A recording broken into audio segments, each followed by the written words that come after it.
And yes, the 3% promise is true because it's one, it's in the congressional record, and it's written history. That's when Woodrow he hated the Constitution, actually. It got in his way. FDR was, he began trampling on the Constitution. Well, the federal government doesn't have any power to set up a social security system. Screw that, we're going to do it anyway. FDR. Franklin Delano Roosevelt. You could say that Woodrow Wilson was the fulcrum that began to bend our nation. FDR finished the bend. And look what we have now.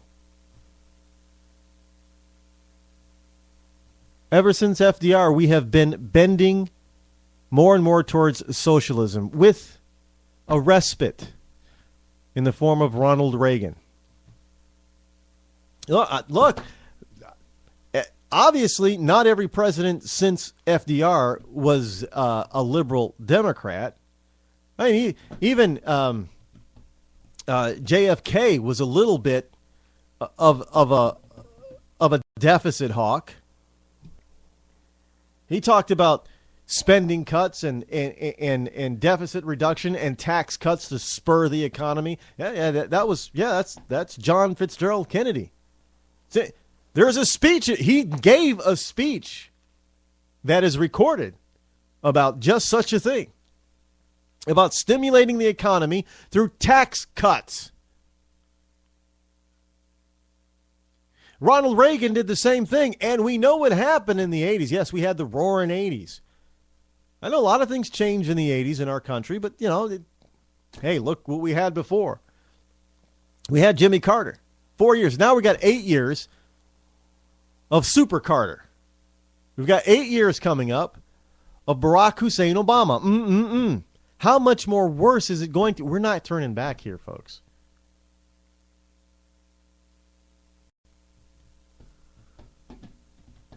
I mean, what Americans voted for a week ago was for European socialism, which, after Bush won in 2004, there were a few states that signed petitions to secede from the Union. Wasn't anywhere near like it is today. At last count, there were petitions floating around in 47 states to secede. Oh, maybe it should be 57 states. I don't know. And people ask me, well, if that's the case, then Rod, why did Puerto Rico vote to become a state? Because they don't want to miss the gravy train. I told you once, they do, as a protectorate in the way our relationship with Puerto Rico is now, they do not get the full benefit in Puerto Rico. If they were to be a state and have full representation, man, they would get the full gravy train. They're not getting it now. They're not dumb. Before it was like, well, they turned it down all those many times before because, they were getting the benefits of being U.S. citizens without having to pay too much for it. They kind of like that idea. But now they see, well, you know what? We can probably get more if we became a state. And this jackass is out there saying that we can save $100 billion if we just eliminated our nuclear arsenal. Well, you know what, Mr. Pincus? The rest of the world isn't getting rid of theirs.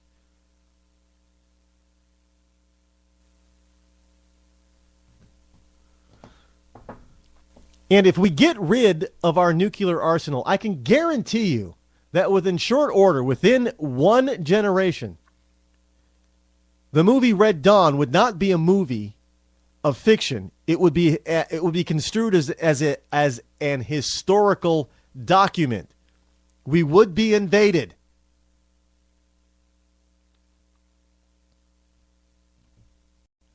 Look, you know how you keep the peace?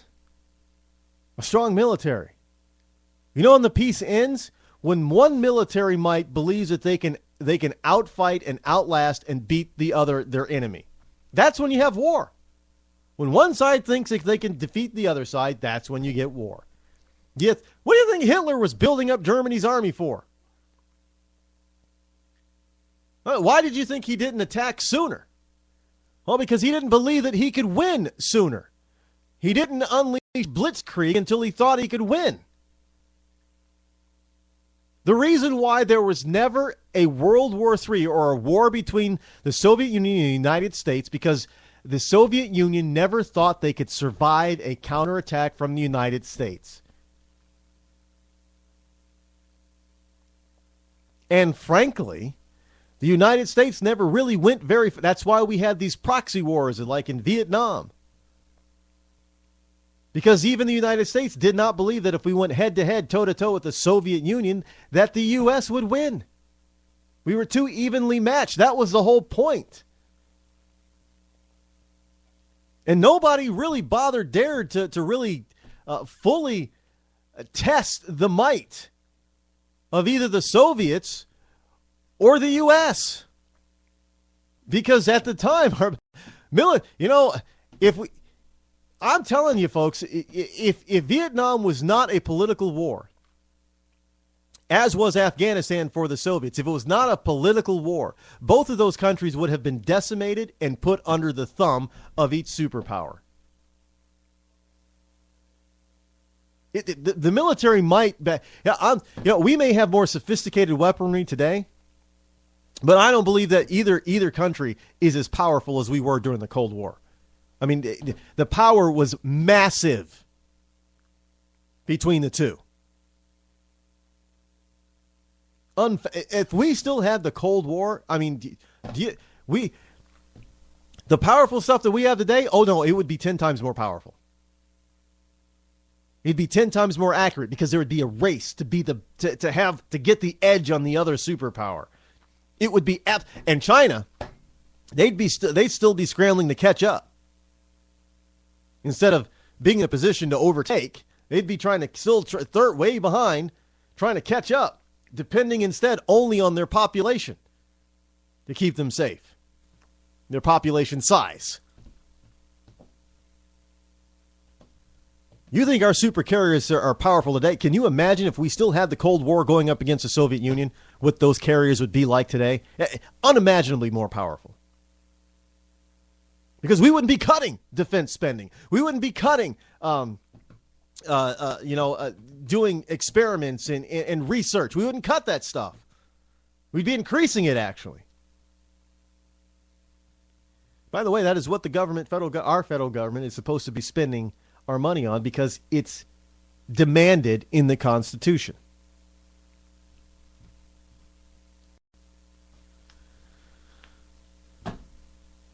But we could save so much more if we just went back to our Constitution and got rid of all this unconstitutional social spending.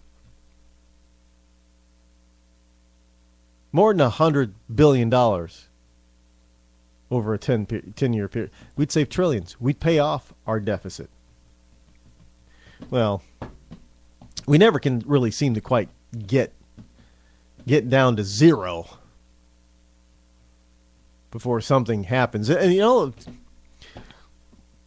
everybody talks about how much Reagan increased the debt. If you look at the charts, Reagan's increase was not that much. It was there was a bigger increase under who?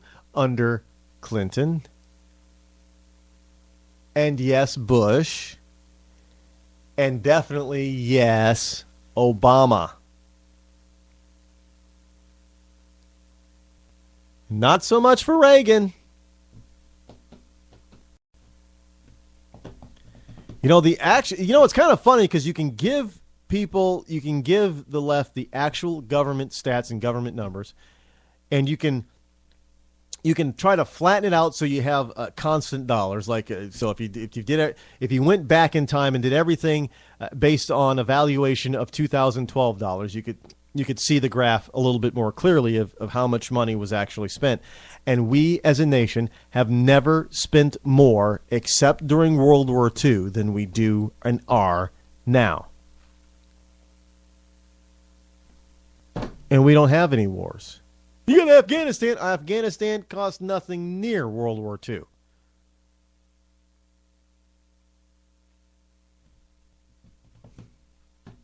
And yet you got idiots out there talking about how we could save money by cutting our defenses. Well, yeah, we'll end up saving an awful lot of money to the point where, we won't be in the United States anymore because somebody else will take us over.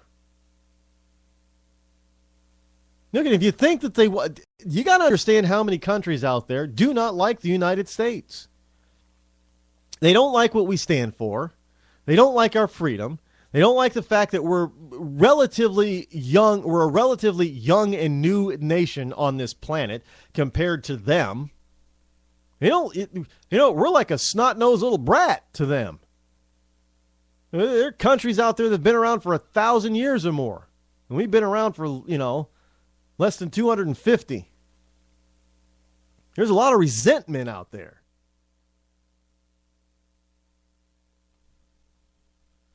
Well, we get to do what we want, basically, because we have the freedom to do that. And we have a nation that has led the world for decades in so many different areas of life. They resent that. We're a nation that lets people of different ethnic backgrounds commingle freely. And boy, have we been commingling. Even in spite of some people on the left saying that we're a racist nation. I mean, there have never been more interracial relationships in children than there are now. As a percentage of population, not just numbers. I mean, it's incredible how we've gone from a very segregated nation, pre-1960s, 60s, to post-segregationist today. It's really quite amazing. But that's due to the greatness of this country. No, we're not perfect, but we definitely do grow. We learn. Well, we try to learn. And it isn't necessarily because of liberal ideals that has changed the nation for the better, because quite frankly, liberals and progressive, Woodrow Wilson was a racist. And frankly, looking at some of the policies, so was FDR, but Wilson was a definite racist. He wanted nothing to do with civil rights.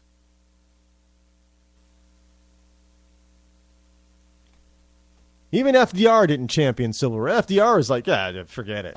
We don't need civil rights. Coloreds don't need civil rights. They're fine the way they are. It was FDR. Democrat. Even John Fitzgerald Kennedy. Oh, we don't want to get involved in this civil rights thing. Man, that first bus tour that, tried to get him to go home. JFK tried to get them to go home. Yeah, we marched in Selma. Well, JFK tried to get people not to go to Selma.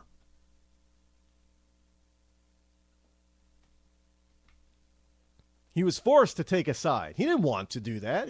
Don't give me this. You know what it is? It really is a case of a type of Stockholm syndrome, where those look. Jews are an example in this country. They tend to vote Democratic. When the Democrats are probably the least friendly towards the Israel state, the state of Israel, than the Republican side. But yet, they vote for Democrats. They voted for Democrats this time. And can you imagine? I mean, think about this for a second, folks. You got Democrats out there. Israel could be in a heap of trouble. And this president hasn't been very forthcoming in getting and keeping Israel's back. But yet, the Jews in this country